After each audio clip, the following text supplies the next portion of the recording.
നമ്മുടെ യോഗം തുടങ്ങാൻ കുറച്ച് വൈകിയെന്നറിയാം. കുറഞ്ഞ സമയം കൊണ്ട് സംസാരിച്ച് തീർക്കാവുന്ന ഒരു സബ്ജക്റ്റ് അല്ല ഇത്. ഞാൻ പറയുന്നത് നിയമപരമായിട്ടാണ്. 16 നിയമങ്ങളിലൂടെയാണ് ഇന്ത്യയിൽ പൗരത്വം തീരുമാനിക്കുന്നത്. ആ 16 നിയമങ്ങളിലൂടെ മുടിനാരിഴ കീറി വാദം നടത്തി വേണം CAA ശരിതെറ്റുകൾ തീരുമാനിക്കാം. ഈ വരുന്ന 22-ന് സുപ്രീം കോടതിയിൽ ആ കേസ് വാദത്തിന് വരികയാണ്. മുഖപുരയില്ലാതെയാണ് ഞാൻ തുടങ്ങിയത്. സമയക്കുറവ് പറഞ്ഞതുകൊണ്ടാണ്. വലിയ ബഹുമാന്യരായ വ്യക്തികളൊക്കെ ഇവിടെ ഉണ്ട്. ഇതിന് ശേഷം, ഈ ചർച്ചയ്ക്ക് ശേഷം ഒരു സംവാദമുണ്ടെന്ന് പറഞ്ഞു. എൻ്റെ അറിവിൻ്റെ ഉള്ളിൽ നിന്നുകൊണ്ട് എന്നാൽ കഴിയുന്ന തരത്തിൽ പ്രതികരിക്കാനും ഞാൻ തയ്യാറാണ്. 2-3 പ്രധാനപ്പെട്ട പ്രശ്നങ്ങൾ ഈ CAA സംബന്ധിച്ചും NRCയെ സംബന്ധിച്ചും NPRനെ സംബന്ധിച്ചും രാജ്യത്ത് പ്രചരിപ്പിക്കുന്നു. ഒന്ന്, ചില സ്വാമിമാരുടെയൊക്കെ വീഡിയോ നമ്മൾ കണ്ടിട്ടുണ്ടാവും. അവരെല്ലാത്തിനെയും വേർതിരിച്ച് കാണും. CAA എന്ന ബില്ലിന്റെ അല്ലെങ്കിൽ ആക്ടിന്റെ, അമെൻമെന്റ് ആക്ടിന്റെ കുഴപ്പം എന്താണ്? അതെങ്ങനെയാണ് ഒരാളെ ബാധിക്കുന്നത്? അതൊരു പുണ്യകർമ്മമല്ലേ? ഏതോ തിയോക്രാറ്റിക് കൺട്രി, തിയോക്രാറ്റിക് എന്ന് പറഞ്ഞ മതപരമായി ഭരണമുള്ള രാജ്യത്ത്, അവിടെ മതത്തിന്റെ പേരിൽ പീഡിപ്പിച്ച ആളുകൾ ഭയം നോടി ഇന്ത്യയിൽ വന്നപ്പോൾ അവരെ സംരക്ഷിക്കുന്നതിനെ നിങ്ങൾ എതിർക്കുന്നത് ശരിയാണോ? അതുപോലെ തന്നെ അടുത്ത ചോദ്യം, NRC നടപ്പായാൽ ഇന്ത്യയിൽ ജനിച്ച ആരെയെങ്കിലും ബാധിക്കുമോ? പിന്നെ നിങ്ങൾ എന്തിനു സമരം ചെയ്യുന്നു? മൂന്നാമത്, NPR എന്നത് ഒരു ഡാറ്റ കളക്ഷനാണ്. നിങ്ങളെ ആരെയും ബാധിക്കാത്ത ഒരു ഇന്നസെന്റ് ആയ ഒരു ആക്ഷനാണ്. ഇതെല്ലാം കണ്ടിട്ട് ആരൊക്കെയോ പേടിച്ച് വെറുളി പൂണ്ട് നാട്ടിൽ ഓടി ബഹളം വയ്ക്കുന്നു. ഇത്തരത്തിലുള്ള പ്രചരണമാണ് നടക്കുന്നത്. ഇത് 3ഉം ചേരുന്നതാണ് അപകടം. എന്നാൽ ഇത് 3ഉം അപകടവുമാണ്. ഒറ്റയ്ക്ക് നിന്നാലും അപകടം. ഇതാണ് സത്യം.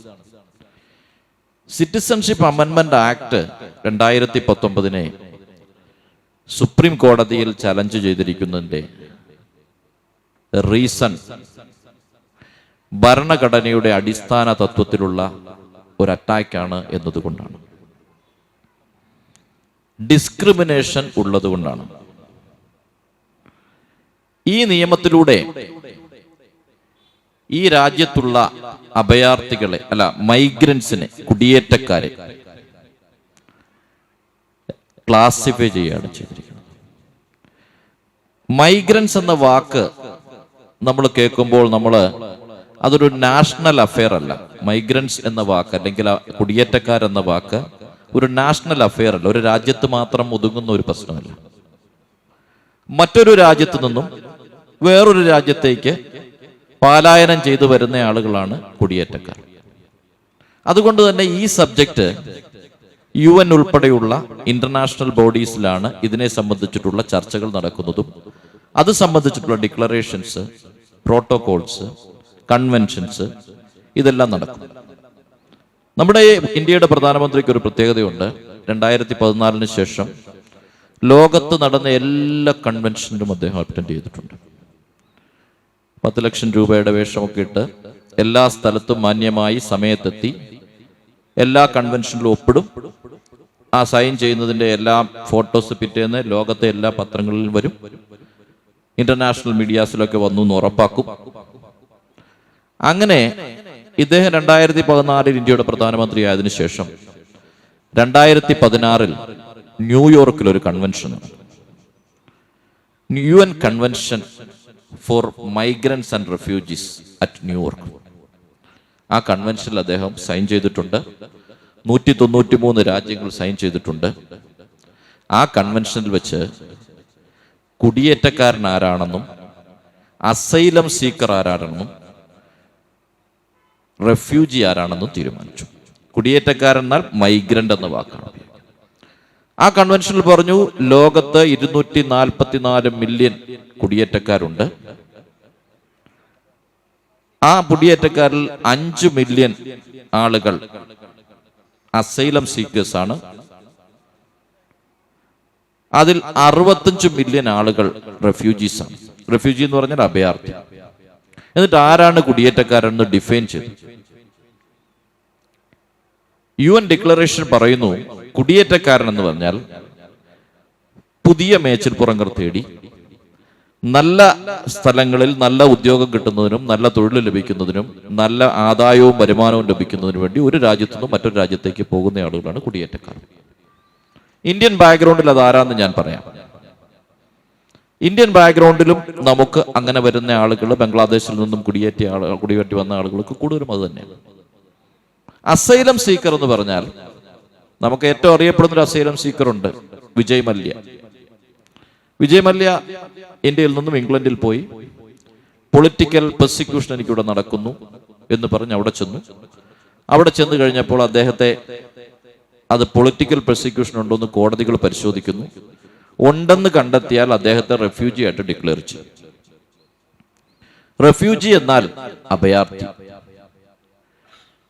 അഭയാർത്ഥികളെ 5 തരം അഭയാർത്ഥികളുണ്ട്.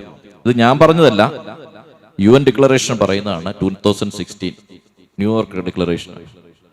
1, മതപരമായ പെർസിക്യൂഷൻ, റിലീജിയസ് പെർസിക്യൂഷൻ വരുന്ന അഭയാർത്ഥി.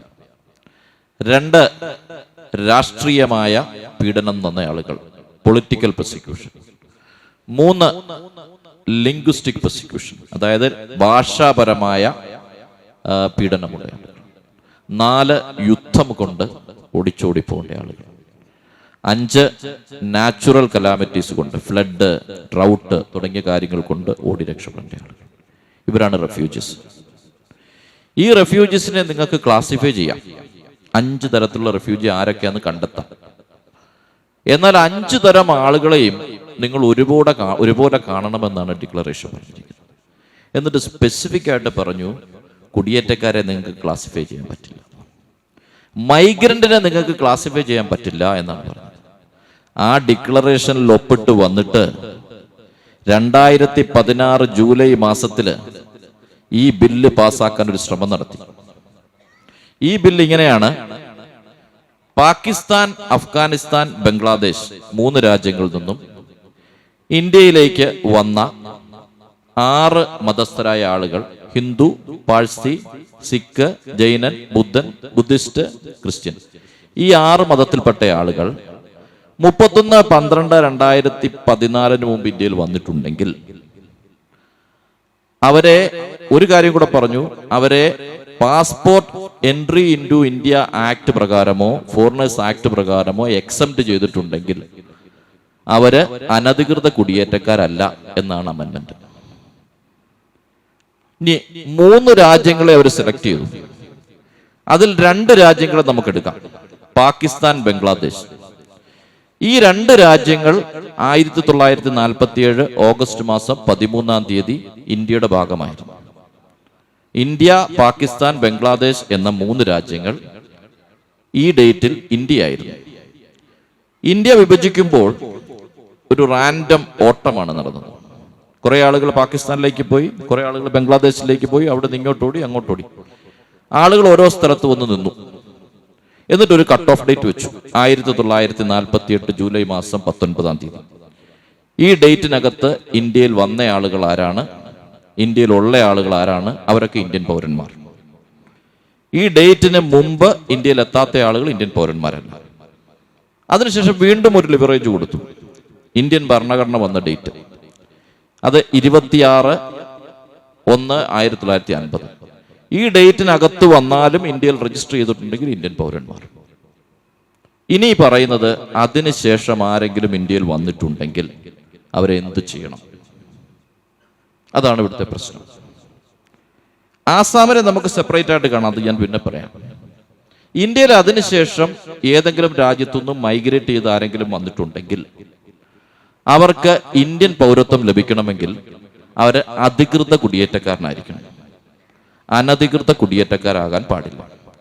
അധികൃതമായി, അതായത് പാസ്പോർട്ടോടുകൂടി, വിസയോടുകൂടി, ട്രാവൽ ഡോക്യുമെന്റോടുകൂടി ഇന്ത്യയിൽ വന്നാൽ പൗരത്വ നിയമത്തിന്റെ 5-ാം വകുപ്പ് പ്രകാരവും 6-ാം വകുപ്പ് പ്രകാരവും അവർക്ക് ഇന്ത്യയിൽ പൗരത്വം കൊടുക്കാം. അതായത് ഇപ്പോ ചെയ്തിരിക്കുന്ന നിയമം ഇതാണ്. 1950 ശേഷം ഇന്ത്യ പാകിസ്ഥാനുമായി പ്രധാനമായും 3 യുദ്ധങ്ങൾ നടത്തി.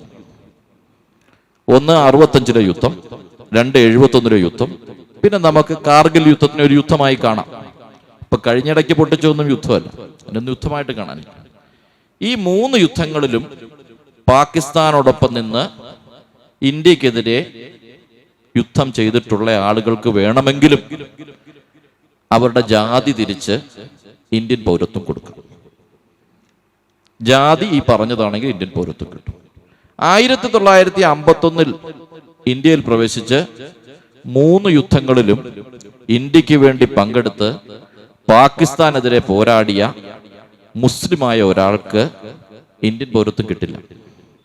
കാരണം അവന്റെ റിലീജിയൻ.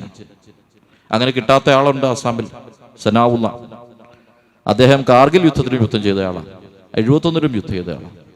ആ ആൾക്ക് പൗരത്വമില്ല. ഇതാണ് ഡിസ്ക്രിമിനേഷൻ. ഡിസ്ക്രിമിനേഷൻ എന്ന് പറഞ്ഞാൽ, അല്ലെങ്കിൽ എന്താ പറയുന്നേ, ഈ ആളുകളെ എന്താ വിവേചനം. വിവേചനം എന്ന വാക്ക് നമ്മുടെ കുടുംബത്തിൽ നിന്ന് തുടങ്ങാം. എനിക്ക് 5 മക്കളുണ്ട്. അതിലൊരാളെ ഞാൻ കൂടുതലായി സ്നേഹിച്ചാൽ ഒരിക്കൽ അവർ സഹിക്കും. കുറച്ച് മുന്നോട്ട് പോകുമ്പോൾ കുടുംബത്തെ അന്തഃഛിദ്രം ഉണ്ടാകാൻ വേറൊന്നും വേണ്ട. ഒരു സ്കൂളിൽ നമ്മൾ പോകുന്നു, സ്കൂളിൽ ഒരു കലാപരമായ ഒരു മീറ്റ് നടക്കുന്നു. കഴിവുള്ള 10 കുട്ടികളുണ്ട്. അതിൽ 5 പേരെ ഒരു ക്രൈറ്റീരിയ ഇല്ലാതെ ആ കലാപരമായ ഈവന്റിന് തിരഞ്ഞെടുക്കുന്നു. അപ്പൊ 5 പേര് ചോദിക്കും, ഞങ്ങൾക്ക് എന്താ കുഴപ്പം? വിവേചനമാണ്. നമ്മളൊക്കെ പറയും, ഞാനൊരു സ്കൂളിന്റെ PTA പ്രസിഡന്റ്, ഞാൻ പറയും ആ കലാപര ഈവന്റ് വേണ്ടാന്ന് വെച്ചേക്കാം. ആ ഈവന്റിൽ ഡിസ്ക്രിമിനേഷൻ ഉണ്ടെങ്കിൽ, വിവേചനം നടത്തേണ്ടി വന്നാൽ ആ ഈവന്റ് വേണ്ട. കാരണം അതൊരു അന്തഃഛിദ്രം അവിടെ ഉണ്ടാക്കുന്നു. ഇത്തരത്തിലുള്ള വിവേചനങ്ങൾ നടത്തുന്നതിന് ഒരു ഇന്റൻഷനുണ്ട്. ആ ഇന്റൻഷൻ ഈ രാജ്യത്ത് അന്തഃഛിദ്രം ഉണ്ടാക്കുക എന്നത് തന്നെയാണ്. ഇതൊരു ഭരണഘടനാപരമായ പ്രശ്നമാണ്. ഈ ഭരണഘടനാപരമായ പ്രശ്നം ഭരണഘടനാപരമായി തെറ്റാണ് എന്ന് പറയാനാണ് നമ്മൾ കോടതിയിൽ പോയിരിക്കുന്നത്. അവർ ചോദിക്കുന്ന 2ാമത്തെ ചോദ്യത്തിന്റെ മറുപടി കൂടെ പറഞ്ഞിട്ട് നമുക്കിതിലേക്ക് തിരിച്ചു വരാം. 2ാമത്തെ ചോദ്യം, ഇന്ത്യയിൽ ജനിച്ച ആർക്കെങ്കിലും NRC കൊണ്ട് തടസ്സമുണ്ടാകുമോ എന്നൊരു ചോദ്യം. ഇന്ത്യയിൽ ജനിച്ച ആൾക്ക് NRC തടസ്സമാകുമോ? ജനനം കൊണ്ട് ഒരാൾക്ക് പൗരത്വം കിട്ടുന്ന രീതി ഇങ്ങനെയാണ്. പൗരത്വ നിയമത്തിന്റെ 3-ാം വകുപ്പ് 1950 ജനുവരി മാസം 26-ാം തീയതി മുതൽ 1987 ജൂലൈ മാസം 1-ാം തീയതി വരെ ഇന്ത്യയിൽ ജനിച്ച ആർക്കും ഇന്ത്യയിൽ ജനിച്ചു എന്ന് തെളിയിച്ചാൽ പൗരത്വം കിട്ടും. 2 അമേരിക്കക്കാർ ഇന്ത്യയിൽ വന്ന് താമസിച്ചു, അവർക്കൊരു കുട്ടി ഇന്ത്യ വെച്ചുണ്ടായി, ഇന്ത്യയിലാ ജനിച്ചെന്ന് പറഞ്ഞാൽ പൗരത്വം ലഭിക്കും. അതുപോലെ തന്നെ നമുക്ക് എന്ത് തരത്തിലുള്ള ക്രിമിനൽ ഒഫൻസിൽ ഇന്ത്യയിൽ പിടിച്ചിട്ട് ഒരാളാണെങ്കിലും ശരി, അവർക്കൊരു കുട്ടി ജനിച്ചത് ജൂലൈ 1, 1987 മുമ്പും 1950 ജനുവരി 26 ഇടയ്ക്കാണെങ്കിൽ അവർക്ക് പൗരത്വം ലഭിക്കും. ഇവിടെ പ്രശ്നം അതല്ല. 1969 ഇന്ത്യയിലെ registration of death and birth act എന്നൊരു നിയമം ഉണ്ടായി. നമ്മുടെ പഞ്ചായത്തുകളിലൊക്കെ ഉള്ളവർക്കറിയാം, പഞ്ചായത്തിന്റെ സെക്രട്ടറിയാണ് അതിൻ്റെ രജിസ്ട്രാർ. അവിടെ ഒരു രജിസ്റ്റർ ഉണ്ട്. 1969 ശേഷം ഇന്ത്യയിൽ ജനിച്ച എല്ലാവരുടെയും പേര് ആ രജിസ്റ്ററിൽ എൻട്രി ചെയ്യണമെന്നാണ് വെപ്പ്. ആ ദിവസത്തിന് ശേഷം ഇന്ത്യയിൽ ജനിച്ച ആളുകൾ പഞ്ചായത്തിൽ അപേക്ഷ വെച്ചാൽ ജനന സർട്ടിഫിക്കറ്റ് കൊടുക്കണമെന്നാണ് വെപ്പ്. നമ്മുടെ സ്റ്റേറ്റിലൊക്കെ അത് ഇംപ്ലിമെന്റ് ചെയ്തത് 1985 ശേഷമാണെന്നാണ് കേൾക്കുന്നത്. പഞ്ചായത്തുകൾ രജിസ്റ്റർ തന്നെ പിന്നെ ഉണ്ടായത്. അപ്പോൾ 1969 ശേഷമേ ഒരു സ്റ്റാറ്റ്യൂട്ടറി ബർത്ത് സർട്ടിഫിക്കറ്റ് ഇഷ്യൂ ചെയ്യാൻ ഇന്ത്യയിൽ സാധിക്കുള്ളൂ. ജനന സർട്ടിഫിക്കറ്റ് ഇഷ്യൂ ചെയ്യാൻ സാധിക്കുള്ളൂ. ഇനി 1960 ഇന്ത്യയിൽ ജനിച്ച ഒരു കൃഷ്ണൻ, ഒരു ജോസഫ്, ഒരു മുഹമ്മദ്, 3 പേരും ഇന്ത്യയിൽ ജനിച്ചു. ആ 3 പേരും സ്കൂളിൽ പോയിട്ടില്ല. 60 ജനിച്ചത്. അവർ 3 പേരും പങ്കുവെച്ചോടം ചെയ്തു, സുന്ദരമായി ജീവിച്ചു. അതിനുശേഷം ഇപ്പോൾ NRC വന്നു. NRC വരുമ്പോൾ അവിടുത്തെ ഓരോ വീട്ടിലെ മുതിർന്ന ആളോട് പറയും, നിങ്ങളുടെ കുടുംബത്തിൽ ആരൊക്കെയുണ്ട്, ആ ആളുകളുടെ ഡീറ്റെയിൽസ് തരിക, അവർക്ക് പൗരത്വം കിട്ടാൻ അർഹതയുണ്ട് എന്ന് കാണിക്കുന്ന രേഖകളും തരാൻ പറയും. വളരെ കോടിയലാണ്. എല്ലാവരും കൊണ്ട് കൊടുക്കും. കൃഷ്ണനും മുഹമ്മദും ജോസഫും കൊടുത്തു. റേഷൻ കാർഡ് കൊടുത്തു, വോട്ടേഴ്സ് ID കൊടുത്തു, ആധാർ കാർഡ് കൊടുത്തു, പാസ്പോർട്ടും കൊടുത്തു. പാസ്പോർട്ട് ഉണ്ടാകണമെന്ന് നിർബന്ധമില്ല, കാരണം കൃഷ്ണനൊക്കെ ഇവിടെ ബിസിനസ് ചെയ്യുന്നയാളാണ്, പാസ്പോർട്ടിനെ അങ്ങ് വിടും, മാറ്റി നിർത്തും. ഇത്രയും കൊടുത്തു കഴിഞ്ഞാൽ അവർ പറയും, ഇതൊന്നും ജനനം തെളിയിക്കാനുള്ള സർട്ടിഫിക്കറ്റ് അല്ല, ഇത് നിങ്ങൾ ഇന്ത്യയിലുണ്ട് എന്ന് കാണിക്കുന്ന സർട്ടിഫിക്കറ്റാണ്. പക്ഷെ നിങ്ങൾ ജനിച്ചു എന്ന് തെളിയണമെങ്കിൽ നിങ്ങളുടെ ബർത്ത് സർട്ടിഫിക്കറ്റ് വേണം, അല്ലെങ്കിൽ നിങ്ങൾ ഇന്ത്യയിൽ ഇവിടെ പഠിച്ച സ്കൂളിൽ നിന്നുള്ള SSLC ബുക്ക് ഉണ്ടാവും, ആ ബുക്കിൽ നിങ്ങളുടെ ജനനത്തിൻ്റെ രേഖ ഉണ്ടാവും. അത് അക്സെപ്റ്റബിൾ ആണ്. ഇപ്പം ഞാനിത് ആസാമിൻ്റെ ആംഗിളിലാണ് പറയുന്നത്. ആസാമിൽ അക്സെപ്റ്റബിളായ ഡോക്യുമെൻ്റാണ്, മറ്റുള്ളതൊന്നും അക്സെപ്റ്റബിൾ അല്ല ആസാമിൽ. അപ്പോൾ 60 ജനിച്ച ആളെ NRC ബാധിക്കുന്നത് ഇങ്ങനെയാണ്. NPR എന്ന് പറയുന്നത് ഒരു ലിസ്റ്റിങ്ങാണ്, ഒരു ഡാറ്റ കളക്ഷൻ. ഇപ്പോൾ ഈ ഗ്രാമത്തിൽ NPR എടുക്കുക എന്ന് പറഞ്ഞാൽ, ഈ ഗ്രാമത്തിൽ കഴിഞ്ഞ 6 മാസമായി സ്ഥിരമായി ജീവിക്കുന്ന ആളുകളെ ഐഡൻറ്റിഫൈ ചെയ്യുക. 1000 പേര് ഇവിടെ താമസിക്കുന്നു എന്ന് വെക്കുക. ഈ 1000 പേരുടെ ലിസ്റ്റ് NPRൻ്റെ രേഖയിൽ വരും. NPR തീർന്നാൽ ഉടനെ NRC ക്ഷണിക്കും. NRCയിൽ ഇവർ ചെയ്യുന്നത് ഇങ്ങനെയാണ്. NRCയുടെ നോട്ടിഫിക്കേഷൻ വന്നു കഴിഞ്ഞാൽ എല്ലാവരോടും പറയും, നിങ്ങളുടെ രേഖകൾ കൊണ്ടുവരാൻ പറയും. എല്ലാ വീട്ടിലെയും മുതിർന്നയാളോട് രേഖകൾ കൊണ്ടുവരാൻ പറയും. ആസാമിൽ ചെയ്തതിൻ്റെ ബാക്ക്ഗ്രൗണ്ട്, ഇന്ത്യയിൽ ആസാമിൽ മാത്രമേ നടന്നിട്ടുള്ളൂ, ബാക്ക്ഗ്രൗണ്ടിലാണ് ഞാൻ പറയുന്നത്. അവർ കൊണ്ടുവന്ന് രേഖ കൊടുക്കുമ്പോൾ അവിടെ ഈ കൃഷ്ണനും മുഹമ്മദും ജോസഫുമുണ്ട്. രേഖ എത്തുമ്പോൾ ഇവരുടെ രേഖ അക്സെപ്റ്റബിൾ അല്ല, ഇവരിവിടെ ജീവിക്കുന്നുണ്ട്, എല്ലാം ഉണ്ട്. ഈ രേഖ ഇന്ത്യയിൽ ജനിച്ചതുമാണ്, 60 ജനിച്ചത്. ഈ രേഖ അക്സെപ്റ്റബിൾ അല്ല എന്ന് പറഞ്ഞാൽ അവർക്ക് എന്ത് ചെയ്യുമെന്ന് വെച്ചാൽ, ഇപ്പോൾ 950 പേരുടെ രേഖ കിട്ടി ഈ സ്ഥലത്ത്, ഉടനെ NPRൻ്റെ ലിസ്റ്റ് എടുക്കും. അവർ NRCയുടെ 950 പേരുടെ പേരും എടുക്കും, NPRൻ്റെ ലിസ്റ്റിൽ നോട്ട് ചെയ്യും. ഈ 950 ആരാണെന്ന് നോക്കും. ബാക്കി 50 പേരുണ്ടല്ലോ, അത് ആരാണെന്ന് NPRൽ 1000, ഇവിടെ 900, 50 പേരെ കണ്ടെത്തി ഒരു നോട്ടീസ് കൊടുക്കും. നിങ്ങളുടെ രേഖകൾ അക്സെപ്റ്റബിൾ അല്ല, അതുകൊണ്ട് നിങ്ങൾക്ക് എന്തെങ്കിലും രേഖയുണ്ടെങ്കിൽ പ്രൊഡ്യൂസ് ചെയ്യാം. ഈ 3 ആളുകൾ വേറൊന്നുമില്ലല്ലോ, അതേ രേഖ കൊണ്ട് പ്രൊഡ്യൂസ് ചെയ്യും. അയ്യോ, അത് നിയമപ്രകാരം അക്സെപ്റ്റബിൾ അല്ല, അതുകൊണ്ട് റിജക്റ്റ് ചെയ്യുന്നു. റിജക്റ്റ് ചെയ്താൽ പറയുന്ന മറുപടി ഇതാണ്, നിങ്ങളൊരു ഫോറിനറായി ഡിക്ലെയർ ചെയ്യുന്നു, നിങ്ങൾ പേടിക്കണ്ട, ഫോറിനേഴ്സ് ട്രൈബ്യൂണൽ അപ്പീൽ കൊടുത്തുള്ളൂ എന്ന് പറയും. ഫോറിനേഴ്സ് ട്രൈബ്യൂണൽ അപ്പീൽ കൊടുത്താൽ അപ്പീലിൽ പരിഗണിക്കുന്നത് ഇത് തന്നെയാണ്. രേഖകൾ ഗൈഡ് ലൈൻസ് പ്രകാരം അക്സെപ്റ്റബിളായ രേഖയുണ്ടോ, ഇല്ലെങ്കിൽ അവിടെയും തള്ളുക. നിയമമല്ലേ നോക്കാൻ പറ്റുള്ളൂ. ഓരോ ട്രൈബ്യൂണലായാലും ഹൈക്കോടതി ആയാലും സുപ്രീം കോടതി, രാജ്യത്തെ നിയമമല്ലേ നോക്കാൻ പറ്റുള്ളൂ. ജനിച്ച് വീണ ആളുകളെ, ആ 50 ആളുകളെ ഡിറ്റൻഷൻ സെൻറ്ററിൽ അയച്ചേ മതിയാവും. കാരണം അവർ ഇന്ത്യൻ സിറ്റിസണാണ്, ഇന്ത്യ ജനിച്ചത്. അവരെ ഡീപ്പോർട്ട് ചെയ്യാൻ പോലും പറ്റില്ല, അവന് തിരിച്ചു പോകാനൊരു രാജ്യമില്ല. അവൻ്റെ കാല് നിലത്തുനിന്ന് പൊങ്ങുക. ഇതെന്താ സംഭവിക്കുന്നതിൻ്റെ കാരണം, 1950 ജനുവരി 26 ശേഷം ജനിച്ചവരുടെ മുഴുവൻ ലിസ്റ്റ് അന്നേ ഒരു രജിസ്റ്റർ ഉണ്ടായിരുന്നുവെങ്കിൽ, ആ രജിസ്റ്ററിൽ എൻട്രി ചെയ്ത് പോകുകയായിരുന്നുവെങ്കിൽ ബുദ്ധിമുട്ടില്ല. ഇതൊരു 70 വർഷത്തെ ലാഗിങ് ആണ്. ഇപ്പോൾ ഫിൻലൻഡിലുണ്ട്, സ്വീഡനിലുണ്ടെന്നൊക്കെ പറഞ്ഞാൽ 10 ലക്ഷവും 15 ലക്ഷവും മാത്രം പോപ്പുലേഷനുള്ള ഒരു സ്ഥലമാണിത്. അവിടെ കറക്റ്റായിട്ട് രജിസ്റ്റർ മെയിൻറ്റെയിൻ ചെയ്ത സ്ഥലമാണ്. ഇന്ത്യ അതല്ല. അടുത്ത സെൻസസ് വരുമ്പോൾ 150 കോടി ജനമുള്ള സ്ഥലം, 10 കോടിയോളം മൈഗ്രൻസ് ഉണ്ടെന്ന് പറയുന്ന സ്ഥലം. ഈ രാജ്യത്ത് ഈ ലാഗിങ്ങിൽ നിന്നുകൊണ്ട് NRC ഉണ്ടാക്കിയാൽ ജനിച്ചവനെയും ബാധിക്കും, ഡിസെൻ്റ് ഉള്ളവനെയും ബാധിക്കും, മൈഗ്രൻറ്റിനെയും ബാധിക്കും, എല്ലാവരെയും ബാധിക്കും. പാകിസ്ഥാനിൽ ചെയ്തല്ലോ എന്ന് പറയും. പാകിസ്ഥാനിൽ NRC കഴിഞ്ഞ അവിടെ ലിസ്റ്റുണ്ട്. പാകിസ്ഥാൻ ഒരു രാജ്യമാണോ? പാകിസ്ഥാനിൽ പലരെയും പുറത്താക്കിയിട്ടുണ്ട്, അകത്താക്കിയിട്ടുണ്ട്. ഇന്ത്യ അതാണോ? ഇന്ത്യ അവകാശങ്ങളുള്ള, എല്ലാവിധ തത്വസംഹിതകളുമുള്ള, സെക്കുലറിസമുള്ള, എല്ലാ പ്രൊട്ടക്ഷനുള്ള, ഹ്യൂമൻ റൈറ്റ്സ് ഉള്ള ഒരു രാജ്യമാണ്. ഈ രാജ്യത്ത് അനാർക്കിസം ഉണ്ടാക്കുന്ന ഒരു പ്രവർത്തനമായിട്ടാണ് ഇപ്പോൾ ഇറങ്ങിയിരിക്കുന്നത്. അതുകൊണ്ട് NRC ആരെയും ബാധിക്കില്ല എന്ന് പറഞ്ഞാൽ തെറ്റ്. പിന്നെ NPRും NRCയുമായിട്ടുള്ള ബന്ധം ഏകദേശം നിങ്ങൾക്ക് മനസ്സിലായി. ഇപ്പോൾ എന്താണ്, എന്തിനാ NPR കൊണ്ടുവരുന്നതും എന്തിനാ NRC കൊണ്ടുവരുന്നത് മനസ്സിലായി. ഇനി അവർ പറഞ്ഞ് ബന്ധമില്ല എന്ന് പറഞ്ഞ സാധനം എന്താണെന്നറിയോ? ഈ NRC NPR ഒക്കെ ഉണ്ടാക്കുന്നൊരു നിയമമുണ്ട്. 1955 പൗരത്വ നിയമത്തിൻ്റെ സെക്ഷൻ 18 പ്രകാരം 2003 വാജ്പേയി ഗവൺമെൻറ് ഒരു റൂള് കൊണ്ടുവന്നു. അതിൻ്റെ റൂളിൻ്റെ പേര് citizenship registration of citizens and issue of certificate rules 2003.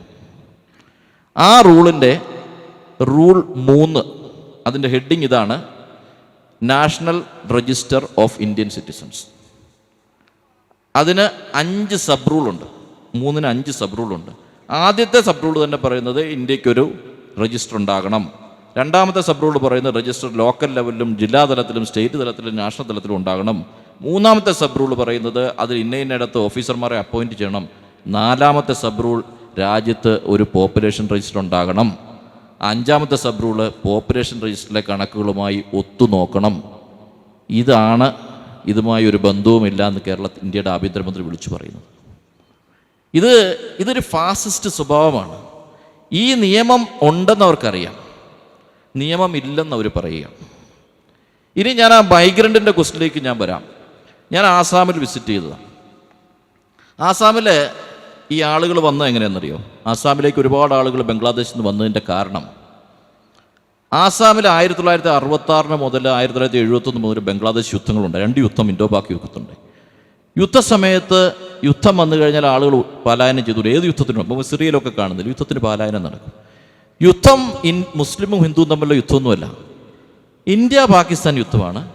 അതിനപ്പുറം ബംഗ്ലാദേശ് ലിബറേഷൻ യുദ്ധമാണ്. ഒരു രാജ്യത്തിനുള്ളിൽ തന്നെ ഉള്ള യുദ്ധം തന്നെയാണ്. ഒരു രാജ്യം വേറൊരു രാജ്യമായിട്ട് നിൽക്കുന്നു, ഒരു രാജ്യം അവരെ സപ്പോർട്ട് ചെയ്യുന്നു. അതിനകത്ത് ജാതിയും മതവും ഒന്നുമില്ല. യുദ്ധത്തിൻ്റെ മിസൈൽ വീഴുമ്പോഴോ ബോംബ് വീഴുമ്പോഴോ ഒന്നും ജാതിയൊന്നുമില്ല.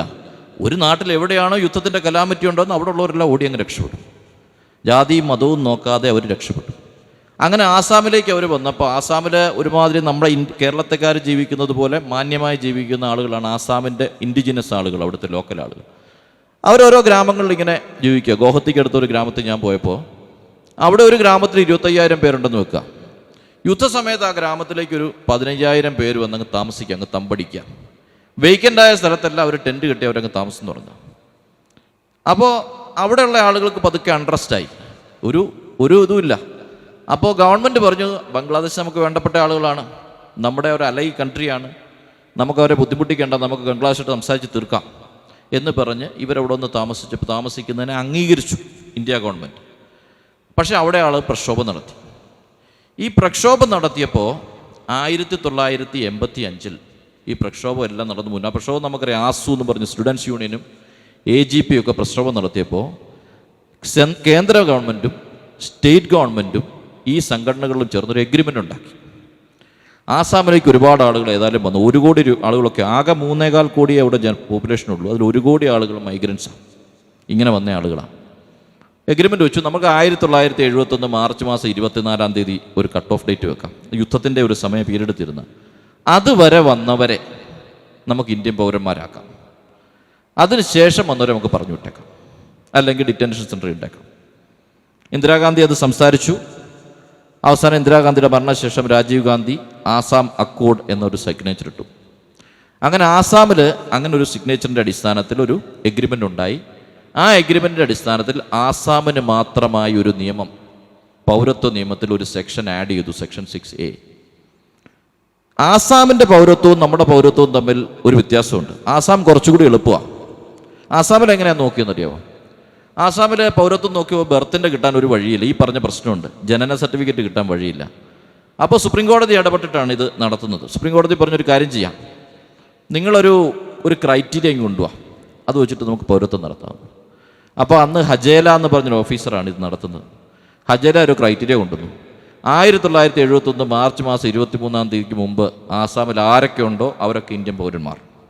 അവരെവിടെ ജനിച്ചു എന്നൊന്നും നമ്മൾ നോക്കുന്നില്ല. അതായത് 1971 മാർച്ച് മാസം 23 കട്ട് ഓഫായി 22-ാം തീയതി ഒരാൾ ഒരു പെണ്ണിനെ റേപ്പ് ചെയ്യുകയോ ഒരാളെ കൊല്ലുകയോ ഒക്കെ ചെയ്യുകയാണെങ്കിൽ അയാൾക്കെതിരെ ഒരു FIR ഇടുമല്ലോ, ക്രൈം എടുക്കുമല്ലോ. ആ കൊന്നയാൾ കൊന്നിട്ടുണ്ടെങ്കിൽ അല്ലെങ്കിൽ ഈ ക്രൈം ചെയ്തിട്ടുണ്ടെങ്കിൽ അവൻ ഇന്ത്യൻ പൗരനാകാം. കാരണം അവൻ ഇന്ത്യയിലുണ്ടെന്നുള്ള രേഖയത്. ആ FIR-ൻ്റെ കോപ്പി കാണിച്ചാൽ മതി അവൻ ഇന്ത്യയിലുണ്ടെന്ന് തെളിയിക്കാൻ. ഇതൊന്നും ചെയ്യാത്തൊരു പാവപ്പെട്ടവനാണെങ്കിൽ അവൻ ഇന്ത്യൻ പൗരനാകാനുള്ള രേഖയില്ല. അപ്പോൾ ഇന്ത്യയിൽ ഉണ്ടെന്ന് കാണിക്കാൻ തെളിയിക്കാനുള്ളവർ, അപ്പം നമ്മൾ സംസാരിക്കുമ്പോൾ പറയുന്നു ആധാരം കാണിച്ചാൽ മതി എന്ന് പറയുന്നല്ലോ, നമ്മുടെ വസ്തുവിൻ്റെ ആധാരം അല്ലെ അങ്ങനത്തെ ഐഡൻറ്റിറ്റി എന്തെങ്കിലും കാണിച്ചാൽ മതി എന്ന് പറയുന്നല്ലോ. അതൊന്നും ഇവിടെ ആപ്ലിക്കബിൾ അല്ല. അങ്ങനെ നമ്മൾ കാണിക്കണ 50ലേക്ക് പോകണം. ആസാംകാർക്ക് ഇങ്ങനെ ഒരു ക്രൈറ്റീരിയ ഉണ്ടാക്കിയത് കൊണ്ടാണ് അവരുടെ ആധാരത്തിന് വില 1970 1960 ഏതെങ്കിലും വസ്തുവിൻ്റെ ആധാരം ചെയ്തിട്ടുണ്ടെങ്കിൽ ആധാരത്തിൻ്റെ കോപ്പി കാണിച്ചാലും മതി ആസാമിൽ. അങ്ങനെ 14 ഡോക്യുമെൻ്റ് ആസാമിൽ പറഞ്ഞു. അത് 71 കട്ട് ഓഫിലാണ്. നമുക്കങ്ങനെ പറഞ്ഞാൽ നമ്മൾ 50ലേക്ക് പോകണം. അതുകൊണ്ട് അവർക്ക് കിട്ടുന്ന ലിവറേജ് ഒന്നും നമുക്ക് കിട്ടില്ല. അവിടെ 19.6 19.06 ലാക്സ് ആണ് പുറത്തു പോയിരിക്കുന്നത്. അത് 1971 കട്ട് ഓഫ് ആയതുകൊണ്ടാണ്. അത് 51 ആക്കിയാൽ അവിടെ പോകും 1 കോടി പുറത്തു പോകും. കാരണം ഈ സർട്ടിഫിക്കറ്റുകളില്ല. അപ്പോൾ ഈ ബുദ്ധിമുട്ടുകളെ ഓവർകം ചെയ്യാൻ സാധിക്കാത്തത് കൊണ്ടാണ് മുൻ ഗവൺമെൻറ്റുകളൊന്നും ഇത് ചെയ്യാത്തത്. ഇത്രയും ഒരു വലിയ രാജ്യത്ത്, ഒരു വൈവിധ്യതയുള്ളൊരു രാജ്യത്ത് അത് പ്രാക്ടിക്കലല്ല. ഇവരിപ്പോൾ RSSൻ്റെ കേന്ദ്രത്തിൽ നിന്നുകൊണ്ട് അജണ്ട കൊടുക്കും. ആ അജണ്ട അവരുടെ ഇതിനകത്ത് എഴുതി വെച്ചിട്ട്, പ്രകടന പത്രികയിൽ എഴുതി വെച്ചിട്ട് ഇങ്ങോട്ട് കൊണ്ടുവരും. ഇവർ ടൈം അങ്ങോട്ട് സ്റ്റിപ്പുലേറ്റ് ചെയ്യും. അത് ഇത് ചെയ്യുമെന്ന് പറഞ്ഞ് അങ്ങോട്ട് ചെയ്യാണ്. ഓരോന്നോരോന്ന് ഇപ്പോൾ വരും, അടുത്ത് വരും, യൂണിഫോം സിവിൽ കോഡ് വരും, അത് എല്ലാം വന്നുകൊണ്ടിരിക്കും. അവരുടെ അജണ്ട അവർ സെറ്റ് ചെയ്ത് വിട്ടിരിക്കുക. അപ്പോൾ ഇതിങ്ങനെ നടപ്പാക്കുക, അതിൻ്റെ പ്രാക്ടിക്കബിലിറ്റി ഒന്നും അവർക്ക് പ്രശ്നമില്ല. എന്നിട്ടൊരു പ്രഖ്യാപനമാണ്, ഇന്ത്യയിലെ ഹിന്ദുക്കളാരും പേടിക്കണ്ട, എല്ലാവരും പ്രൊട്ടക്റ്റ് ചെയ്തിരിക്കുന്നു. പക്ഷെ കൃഷ്ണൻ കുടുങ്ങും. കൃഷ്ണൻ അറിയില്ല. കൃഷ്ണൻ വിചാരിച്ചിരിക്കുന്നത് ഈ അമൻമെൻറ്റോട് കൂടി ഞാൻ രക്ഷപ്പെട്ടു എന്നാണ്, അല്ലെങ്കിൽ ഈ ഗവൺമെൻറ് എന്നെ രക്ഷപ്പെടുത്തുമെന്നാണ്. കൃഷ്ണനും കുടുങ്ങും, ജോസഫും കുടുങ്ങും. പക്ഷേ ഈ അമൻമെൻറ്റിൻ്റെ മറവിൽ അവർക്ക് ബുദ്ധിമുട്ടുണ്ടാവില്ല എന്ന പുകമുറയാണത്. ഈ അമൻമെൻറ്റിൻ്റെ മറവിൽ അവർക്ക് ബെനിഫിറ്റ് കിട്ടില്ല. അത് ബംഗ്ലാദേശിൽ നിന്ന് വന്നവനെ കിട്ടൂ. അവൻ 2-3 കാര്യം തെളിയിക്കണം. ഒന്ന്, ബംഗ്ലാദേശിൽ നിന്ന് വന്നു എന്ന് തെളിയിക്കണം, അല്ലെ പാകിസ്ഥാനിൽ നിന്ന് വന്നു എന്ന് തെളിയിക്കണം, അല്ലെ അഫ്ഗാനിസ്ഥാനിൽ നിന്ന് വന്നു എന്ന് തെളിയിക്കണം. അതിനൊരു രേഖ വേണം. 2, 31/12/2014 ഇവിടെ മുമ്പ് ഇവിടെ വന്നു എന്ന് തെളിയിക്കണം. 3, അവനെ റിലീജിയസ് പ്രോസിക്യൂഷൻ നടന്നു എന്ന് അവൻ തെളിയിക്കണം. അതിനിപ്പോൾ അവർ ചെയ്യാൻ പോകുന്നത് ഒരു അഫിഡവിറ്റൊക്കെ മേടിച്ചിട്ട് അങ്ങ് ചെയ്യും. ഇതെല്ലാം ഒന്ന് ബംഗ്ലാദേശിൽ നിന്ന് ഒന്നും തെളിയണ്ടേ? ഇന്ത്യയിൽ ജനിച്ചവൻ എങ്ങനെ ബംഗ്ലാദേശിൽ നിന്ന് ഒന്നും തെളിയിക്കുന്നത്? അപ്പോൾ ഇന്ത്യയിൽ ജനിച്ച ആൾക്ക് NRCയെ എതിർത്തേ മതിയാവൂ. കാരണം അത് പ്രാക്ടിക്കബിൾ അല്ല, അത് നടപ്പിലാക്കാവുന്നതല്ല എന്ന് മുൻ ഗവൺമെൻറ്റുകൾക്ക് മനസ്സിലായി. ചിദംബരത്തിന് മനസ്സിലായി. കോൺഗ്രസ് ശ്രമിച്ചു നോക്കിയതാ. 85 രാജീവ് ഗാന്ധി ശ്രമിച്ചു നോക്കിയതാ. അപ്പോൾ ചെയ്യാഞ്ഞതിൻ്റെ കാരണം ഇത് പ്രാക്ടിക്കലല്ല. ഈ പ്രാക്ടിക്കൽ അല്ലാത്ത സാധനം നമ്മുടെ മേലെ അടിച്ചേക്ക് ഇയാളുടെ ഒരു വാശിയാണ്, ഒരു ഹുങ്കാണ്. അല്ലെങ്കിൽ RSSകാർ ചെയ്യാൻ പറഞ്ഞു, ചെയ്യാതെ പറ്റില്ല, പിടിച്ചു നിൽക്കാൻ പറ്റില്ല, അങ്ങനെ ചെയ്യാം. അപ്പം ഇത് തെറ്റാണെന്നറിയാം. എന്തുകൊണ്ട് അവർ ഗൈഡ് ലൈൻസ് പറഞ്ഞു? സുപ്രീം കോടതിയിൽ ഞങ്ങൾ കേസുമായി പോകുമ്പോൾ അവർ പറഞ്ഞു ഞങ്ങൾ ഇംപ്ലിമെൻറ്റ് ചെയ്യാനുള്ള റൂൾസ് കൊണ്ടുവന്നിട്ടില്ല, അതുകൊണ്ട് ഇംപ്ലിമെൻറ്റ് ചെയ്തിട്ടില്ല. സാധാരണഗതിയിൽ ഒരു സ്റ്റാറ്റ്യൂട്ട്, ഒരു നിയമത്തിനെ നമ്മൾ ചലഞ്ച് ചെയ്താൽ കോടതി പറയും നിയമം സ്റ്റേ ചെയ്യാൻ പറ്റില്ല, നിയമം നടപ്പാക്കുന്നത് സ്റ്റേ ചെയ്യാൻ പറ്റുള്ളൂ. അപ്പോൾ ഞങ്ങൾ നിയമം നടപ്പാക്കുന്നത് സ്റ്റേ ചെയ്യാനാണ് കപിൽ സിബൽ വാദിച്ചത്. അപ്പോൾ ഇവർ വന്ന് പറഞ്ഞു അത് നിയമം നടപ്പാക്കാനുള്ള റൂള് ഞങ്ങൾ ഉണ്ടാക്കിയിട്ടില്ല, അത് ഉണ്ടാക്കാൻ പോകുന്നേ ഉള്ളൂ. അവർ പറഞ്ഞത് പ്രിമച്വറായി, ഇപ്പം നമ്മൾ നിയമം നടപ്പാക്കാൻ പറ്റില്ലല്ലോ, പിന്നെ സ്റ്റേ വേണ്ടല്ലോ എന്ന് പറഞ്ഞിട്ടാണ് 22-ാം തീയതി വെച്ചിരിക്കുന്നത്. അപ്പോൾ അവർ നടപ്പാക്കാനുള്ള പദ്ധതികൾ ആവിഷ്കരിച്ചുകൊണ്ടിരിക്കുകയാണ്. അത് നടപ്പാക്കാൻ അവർക്ക് സാധിക്കുന്നില്ല. ഇവിടുത്തെ പ്രശ്നം ഈ ഭരണഘടനാപരമായ പ്രശ്നത്തെ ഭരണഘടനാപരമായി നേരിടുന്ന അല്ലെങ്കിൽ അതിനെതിരെ പ്രൊട്ടസ്റ്റ് ചെയ്യുന്ന ആളുകളെ നിയമവിരുദ്ധമായി അവരുടെ എല്ലാ ഫ്രീഡം ഓഫ് സ്പീച്ച് ആൻഡ് എക്സ്പ്രഷനെയും വയലേറ്റ് ചെയ്തുകൊണ്ട് അടിച്ചമർത്തുന്ന ഒരു പണി ഇപ്പം നടക്കുന്നത് UP-യിലാണ്. UP-യിലെ കിരാത പണിയാണ് നടക്കുന്നത്. നിങ്ങളൊരു കാര്യം മനസ്സിലാക്കുക, ഇവരിപ്പോൾ ന്യായീകരണം പറയുന്നല്ലോ, അവിടുത്തെ പാവങ്ങളെയാണ് പെർസിക്യൂട്ട് ചെയ്ത മൈനോറിറ്റിയാണ് ചെയ്തതെന്നൊക്കെ പറഞ്ഞില്ലേ, അവർക്ക് വേണ്ടിയിട്ടാണ് നിയമം ഉണ്ടാക്കുന്നത് പറയുന്നില്ലേ. 2016 ജൂലൈ മാസത്തിലാണ് ആദ്യം ഈ നിയമം പാർലമെൻറ്റിൽ കൊണ്ടുവരുന്നത്. അന്ന് പാസ്സായില്ല, രാജ്യസഭയിൽ ഭൂരിപക്ഷമില്ല. എന്നാൽ 2016 ഡിസംബർ മാസം 23-ാം തീയതി കേന്ദ്ര സർക്കാർ ഒരു ഉത്തരവിറക്കി. ആ ഉത്തരവ് ഇങ്ങനെയാണ്: ഇന്ത്യയിലേക്ക് പാകിസ്ഥാൻ, അഫ്ഗാനിസ്ഥാൻ, ബംഗ്ലാദേശ് എന്ന രാജ്യങ്ങളിൽ നിന്ന് വരുന്ന 6 മതത്തിലുള്ള ആളുകൾക്ക് മുഴുവൻ ഇന്ത്യൻ പൗരത്വം കൊടുക്കാം. അവർക്ക് പ്രോസിക്യൂഷൻ വേണ്ട, അവരെ പീഡിപ്പിക്കണ്ട, പക്ഷേ അത് ആപ്ലിക്കബിൾ ആകുന്നത് 7 സ്റ്റേറ്റുകളിലാണ്. ഛത്തീസ്ഗഡ്, ഗുജറാത്ത്, മഹാരാഷ്ട്ര, മധ്യപ്രദേശ്, ഡൽഹി, UP, രാജസ്ഥാൻ. ഈ 7 സ്റ്റേറ്റുകളുടെ പ്രത്യേകത എന്താണെന്നറിയോ? ഈ 7 സ്റ്റേറ്റുകൾ വന്ന് BJP ഭരിച്ചിരുന്നത്. ആ സ്റ്റേറ്റുകളിൽ അവരെ മതപരമായ പീഡനം എന്നുള്ള വാക്കുപോലും ചേർക്കാതെ ജാതി മാത്രം പറഞ്ഞ് രജിസ്റ്റർ ചെയ്ത് കഴിഞ്ഞു. നമ്മൾ അറിഞ്ഞില്ല, ഒരു ഉത്തരവിൻ്റെ അടിസ്ഥാനത്തിൽ. ആ ഉത്തരവ് തന്നെ നിയമവിരുദ്ധമാണ്. ആ സ്റ്റേറ്റ് അത് നടപ്പാക്കാൻ പാടില്ലായിരുന്നു. ആ സ്റ്റേറ്റ് നടപ്പാക്കുന്ന യോഗിയെപ്പോലുള്ള ആളുകൾ ഇത്തരം ഉത്തരവുകൾ നടപ്പാക്കി എല്ലാ നിയമവിരുദ്ധതയും ചെയ്തു കഴിഞ്ഞു. അത് മറ്റ് സ്റ്റേറ്റിൽ നടപ്പാവില്ലല്ലോ, അവരുടെ സ്റ്റേറ്റിലല്ലേ നടപ്പാക്കാൻ പറ്റുള്ളൂ. അതുകൊണ്ട് അവിടെ ഉത്തരവുമായിട്ട് വന്നാൽ ഉത്തരവ് ചലഞ്ച് ചെയ്യും എന്നതുകൊണ്ടാണ് ഇപ്പോൾ ഈ അമെൻമെൻറ്റുമായിട്ട് വന്നിരിക്കുന്നത്. ഇതിൻ്റെ ഉള്ളിൽ ഈ അമെൻമെൻറ്റ് തന്നെ നിയമവിരുദ്ധമാണ്. അമെൻമെൻറ്റിന് ശേഷമുള്ള നടപ്പാക്കൽ നിയമവിരുദ്ധമാണ്. നമുക്ക് ഭീതിയോട് മാത്രമേ അതിനെ കാണാൻ സാധിക്കുകയുള്ളൂ. ഇതൊരു മുസ്ലിം ഇഷ്യൂ അല്ല, എല്ലാവരെയും ബാധിക്കുന്ന പ്രശ്നമാണ്. ക്രിസ്ത്യൻ എന്ന വാക്ക് എഴുതി ചേർക്കുമ്പോൾ ക്രിസ്ത്യാനി ചിന്തിക്കും, എന്നെ ബാധിക്കില്ലല്ലോ, എന്നെ അവർ കൺസിഡർ ചെയ്തിട്ടുണ്ടല്ലോ, പക്ഷെ ക്രിസ്ത്യാനിയെ ബാധിക്കും. ഇതിൻ്റെ യഥാർത്ഥ്യം എന്താണെന്നറിയോ? ഇപ്പോൾ അവർ ടാർഗറ്റ് ചെയ്യാണ്, ഒരു കമ്മ്യൂണിറ്റിയെ ടാർഗറ്റ് ചെയ്യാണ്. ആ കമ്മ്യൂണിറ്റിയുടെ ടാർഗറ്റ് കഴിയുമ്പോൾ അടുത്തതിലേക്ക് വരും. ഇതൊരു ബ്രാഹ്മണിക് ഭരണത്തിലേക്കുള്ള നീക്കമാണ്. അത് ഇവിടുത്തെ എല്ലാ ഹിന്ദു സമൂഹത്തിലെ ബ്രാഹ്മണരല്ലാത്തവരെല്ലാം ബാധിക്കും. അതായത് ഒരു ബ്രാഹ്മണിക് കൾച്ചർ എന്ന് പറയുന്നത് അവർ അമ്പലത്തിൽ പൂജാരികളായി നിൽക്കുന്ന ആളുകൾ. ആ പൂജാരിയായിട്ട് ഇപ്പം അധകൃതൻ പൂജാരിയായിട്ടുണ്ട്, ഇവിടുത്തെ ഷെഡ്യൂൾ കാസ്റ്റിലുള്ള ആളുകൾ പൂജാരിമാരായിട്ടുണ്ട്, ഉള്ള കാലമാണ്. അതെല്ലാം അങ്ങ് നിൽക്കും. അവിടെ വാര്യരുടെ ജോലി, അമ്പലത്തിൽ പൂജാരിയായ ബ്രാഹ്മണൻ പൂജ നടത്തുമ്പോൾ അത് വൃത്തിയാക്കുന്ന ജോലി മാത്രം വാര്യരിലേക്ക് തിരിച്ചുവിടും. മുമ്പ് അങ്ങനെ ആയിരുന്നു, ഇന്നങ്ങനെയല്ല.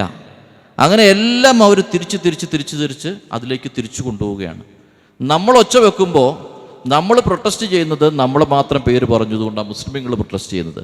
സത്യത്തിൽ ഇത് മുസ്ലിം ഇഷ്യൂ അല്ല, ഇത് ഭരണഘടനാപരമായ ഇഷ്യൂ ആണ്. ഈ ഇഷ്യൂവിനെ നമ്മൾ ചെറുത്ത് തോൽപ്പിച്ചേ മതിയാവൂ. നിയമപരമായ സാഹചര്യത്തെക്കുറിച്ച് ഞാൻ പറഞ്ഞാൽ, ഒരു സ്ട്രോങ് സെൻറ്റർ ഉണ്ടായാൽ വീക്ക് ജുഡീഷ്യറി ആയിരിക്കും.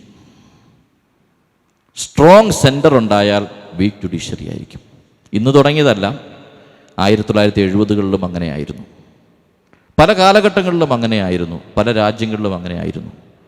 നമ്മൾ നമ്മുടെ പോരാട്ടങ്ങളിലൂടെ മാത്രം തിരിച്ചു പിടിച്ചേ മതിയാവൂ. നമ്മുടെ വീര്യം ചോർത്തിക്കളയാൻ നമുക്ക് പാടില്ല. ആരൊക്കെ കൂടെ ചേർക്കാം എന്ന് നമ്മൾ നോക്കണം. ഇത് ഈ മൈനോറിറ്റിയെ പ്രൊട്ടക്റ്റ് ചെയ്യാൻ ഇപ്പോൾ പലരും പ്രസംഗിക്കുന്നു പോയി. മൈനോറിറ്റിയെ പ്രൊട്ടക്റ്റ് ചെയ്യണം, പാകിസ്ഥാനിൽ നിന്നും ബംഗ്ലാദേശിലെ മൈനോറിറ്റിയെ പ്രൊട്ടക്റ്റ് ചെയ്യണമെന്ന് ചില രാഷ്ട്രീയ പാർട്ടികൾ എഴുതി കൊടുത്തിട്ടുണ്ട്. രാഷ്ട്രീയ പാർട്ടികൾ എഴുതി കൊടുത്തിട്ടുണ്ട്. ഇപ്പോൾ അവരതാ പൊക്കി കാണിക്കുന്നത്. എന്നാൽ അവർ മ്യാൻമാറിൽ നിന്നൊന്നും മൈനോറിറ്റിയെ പ്രൊട്ടക്റ്റ് ചെയ്യാൻ പറഞ്ഞില്ല. ജൈനനായ മന്ത്രി പാകിസ്ഥാനിലും അഫ്ഗാനിസ്ഥാനിലും ബംഗ്ലാദേശിലുള്ള ജൈനനെ പ്രൊട്ടക്റ്റ് ചെയ്യാൻ പറഞ്ഞു. മ്യാൻമാറിൽ ജൈനനുണ്ട്, അവനെ പ്രൊട്ടക്റ്റ് ചെയ്യണ്ട. അവരെ പ്രൊട്ടക്റ്റ് ചെയ്താൽ മുസ്ലിമിനെ പ്രൊട്ടക്റ്റ് ചെയ്യേണ്ടി വരും. ശ്രീലങ്കയിലുള്ള തമിഴിനെ പ്രൊട്ടക്റ്റ് ചെയ്യേണ്ട, ലിംഗ്വിസ്റ്റിക് മൈനോറിറ്റിയാണ്, അതിൽ മുസ്ലിമും ഹിന്ദുവും ക്രിസ്ത്യനുമുണ്ട്. അവനെ പ്രൊട്ടക്റ്റ് ചെയ്യേണ്ടി വന്നാൽ അതിൽ മുസ്ലിമിനെ പ്രൊട്ടക്റ്റ് ചെയ്യേണ്ടി വരും. ഓരോ രാജ്യങ്ങളും നമ്മൾ എടുക്കുമ്പോൾ ഇൻറ്റൻഷനലായിട്ട് ഒരു കമ്മ്യൂണിറ്റിയെ അവഗണിക്കാൻ വേണ്ടി മാത്രം ഉണ്ടാക്കിയ നിയമമാണിത്. ഈ നിയമത്തിനെ നമ്മൾ ചെറുത്ത് തോൽപ്പിച്ച് നമ്മൾ വഴിയിലിറങ്ങുമ്പോൾ ഇത് ഭരണഘടനയുടെ പ്രശ്നമായിട്ട് നമ്മൾ പറയണം. ഇത് ഭരണഘടനാപരമായ നമ്മുടെ അവകാശമാണ്. നിങ്ങൾക്കറിയാമോ, ആർട്ടിക്കിൾ 14 എന്ന് പറഞ്ഞ സാധനം ഭരണഘടനയിൽ ആഡ് ചെയ്യാൻ 9 ദിവസം ചർച്ച ചെയ്തു. ഈ ആർട്ടിക്കിൾ 14 എന്ന് പറയുന്നത് എല്ലാ വ്യക്തികൾക്കുമുള്ള അവകാശമാണ്, ഇന്ത്യൻ സിറ്റിസൺ അല്ല. 9 ദിവസം ചർച്ച ചെയ്ത്, ദിവസങ്ങളോളം ഇരുന്ന് ചർച്ച ചെയ്തിട്ടാണ് ഈ പ്രൊവിഷനകത്ത് ആഡ് ചെയ്തിരിക്കുന്നത്. വളരെ സിമ്പിളായിട്ട് അവരെടുക്കും. ഇപ്പോൾ ഉദാഹരണത്തിന് നമ്മുടെ റിസർവേഷൻ്റെ അവകാശങ്ങൾ സിമ്പിൾ അമെൻമെൻറ്റിൽ എടുത്തു കളഞ്ഞില്ലേ? റിസർവേഷൻ എങ്ങനെയാണ് ഉണ്ടാകേണ്ടത്? സോഷ്യൽ ബാക്ക്വേർഡ്നെസ്സിൽ ഉണ്ടാകേണ്ട സാധനമാണ്. സോഷ്യൽ ബാക്ക്വേർഡ്നെസ് എങ്ങനെയാണ് ഉണ്ടായത്? ചാതുർവർണ്ണയത്തിൽ നിന്നുമൊക്കെ ഉണ്ടായതാണ്. അടിയാന് പഠിക്കാൻ പോകാൻ പറ്റില്ല, അവനെ ഈ നേരത്തെ പറഞ്ഞതുപോലെ കുമ്പിളിൽ മാത്രമേ കഴിക്കാൻ പറ്റുള്ളൂ, അവൻ ഇന്ന ജോലി ചെയ്യാൻ പറ്റില്ല എന്ന് തീരുമാനിച്ചപ്പോൾ അവൻ ബാക്ക്വേർഡായി. അവനെ ഉയർത്തിക്കൊണ്ടുവരാൻ വേണ്ടിയാണ് റിസർവേഷൻ കൊണ്ടുവന്നത്. ആ റിസർവേഷനിൽ സവർണനിൽ പണം കുറഞ്ഞ ആൾ കൂടെ കൊടുക്കാൻ തീരുമാനിച്ചു. അവർക്ക് സഹായിക്കണം, പണം കുറഞ്ഞ സവർണനായാലും അവർണനായാലും സഹായിക്കണം. പക്ഷെ അത് റിസർവേഷനിലൂടെയല്ല, അതിന് വേറെ മാർഗങ്ങളുണ്ട്. നമ്മൾ BPL ലിസ്റ്റ് കൊടുക്കുന്നുണ്ടല്ലോ, പലതരത്തിലുള്ള ലോൺ വേവർ കൊടുക്കുന്നുണ്ടല്ലോ, സാമ്പത്തികമായി പിന്നോക്കം ഇൻഡസ്ട്രിയൽ യൂണിറ്റ്സിന് സപ്പോർട്ട്സ് കൊടുക്കുന്നില്ലേ, എന്തെല്ലാം നമ്മൾ കൊടുക്കുന്നു. ഇത്തരം കാര്യങ്ങളൊക്കെ അവർക്ക് കൊടുക്കണം, പക്ഷേ റിസർവേഷൻ പാടില്ല. അത് നമ്മളറിയാതെ തന്നെ ആർട്ടിക്കിൾ 15 ആർട്ടിക്കിൾ 16 ഒക്കെ അമെൻഡ് ചെയ്ത് പോയി. ഇനി ആർട്ടിക്കിൾ 25 വരും, റിലീജിയസ് റൈറ്റ്. നമ്മുടെ പ്രാർത്ഥിക്കാനുള്ള അവകാശം, നമുക്ക് നമ്മുടെ എന്താ പറയുക മതപരമായി ജീവിക്കാനുള്ള അവകാശം, അത് ടച്ച് ചെയ്താൽ അവർക്കൊരു റീസൺ ഉണ്ടാവും. അത് യൂണിഫോം സിവിൽ കോഡായിരിക്കും. നിങ്ങളോട് ചോദിക്കും, തലാക്ക് ചെയ്യാൻ നിങ്ങൾക്ക് അവകാശമുണ്ടോ? ബഹുഭാര്യത്തിന് നിങ്ങൾക്ക് അവകാശമുണ്ടോ? അല്ല, തലാക്ക് ചൊല്ലിയില്ലേ നിങ്ങൾക്ക് മുസ്ലിമായിട്ട് ജീവിച്ചുകൂടെ? ബഹുഭാര്യത്വം ഇല്ലെങ്കിൽ മുസ്ലിമായിട്ട് ജീവിച്ചുകൂടെ? അപ്പോൾ അതൊരു അവകാശമല്ല, അത് നിങ്ങൾക്കൊരു ലിവറേജാണ്. അതങ്ങ് എടുത്തുകളെ. ഓരോന്ന് പറയും, ഓരോന്നിനും അവർക്ക് ന്യായീകരണം ഉണ്ടാവും. ആ ന്യായീകരണത്തോടു കൂടിയുള്ള പുതിയ നിയമം വരും. പുതിയ നിയമം വരുമ്പോൾ ഇത് നടപ്പാക്കും, നമ്മൾ അതിൻ്റെ പുറകെ പോകും. ഇതാണ് നയം. വളരെ വിജിലൻ്റായി ഈ വിഷയത്തെ നമ്മൾ അഭിമുഖീകരിച്ച് മതിയാവൂ. മുസ്ലിം ആയാലും ഹിന്ദു ആയാലും ക്രിസ്ത്യൻ ആയാലും അവനുണ്ടാകുന്ന വേദനയിൽ നമ്മൾ എങ്ങനെ പങ്കെടുക്കുന്നോ അതുപോലെ ഈ വിഷയത്തിൽ എല്ലാവരും ഒന്നിച്ചു നിന്ന് പങ്കെടുത്ത് ഒരു ഫൈറ്റ് നടത്തണമെന്നാണ് എൻ്റെ എൻ്റെ ഒരു ആഹ്വാനം. ഞാൻ പറയുന്നത് ഞാൻ ദീർഘിപ്പിക്കുന്നില്ല. ഇതിന് ശേഷമുള്ള ചോദ്യോത്തര സെഷനിലാണ് എന്താ വരുന്നതിൻ്റെ മറുപടി പറയാനാണ് ഞാൻ വന്നിരിക്കുന്നത്. അതുകൊണ്ട് ഞാൻ നിർത്തുന്നു. ഈ അടുത്ത സാദിഖലി സാഹിബിൻ്റെയും ബൽറാം വരുന്നുണ്ട്, അവരുടെയൊക്കെ സംസാരത്തിന് ശേഷം ചോദ്യങ്ങൾ സംശയങ്ങൾ എന്തെങ്കിലും ഉണ്ടെങ്കിൽ ചോദിച്ചാൽ എന്നാൽ കഴിയുന്ന രീതിയിൽ ഞാൻ മറുപടി നൽകാം.